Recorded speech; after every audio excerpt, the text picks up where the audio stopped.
नमस्कार, मैं हूं दिबांजलि मोइत्रा।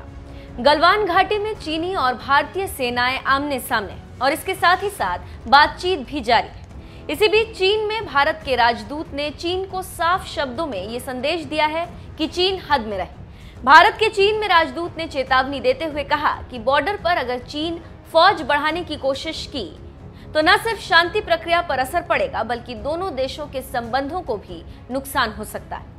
चीन पूर्वी लद्दाख में अपनी गतिविधियां बंद करे।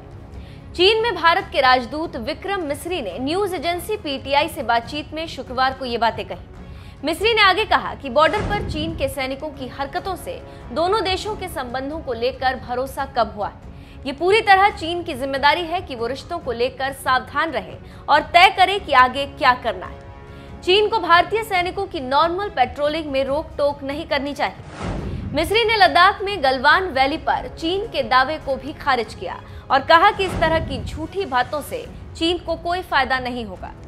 बॉर्डर पर हमारी तरफ से जो भी एक्टिविटीज होती हैं वे लाइन ऑफ एक्चुअल कंट्रोल पर हमारे इलाके में ही होती।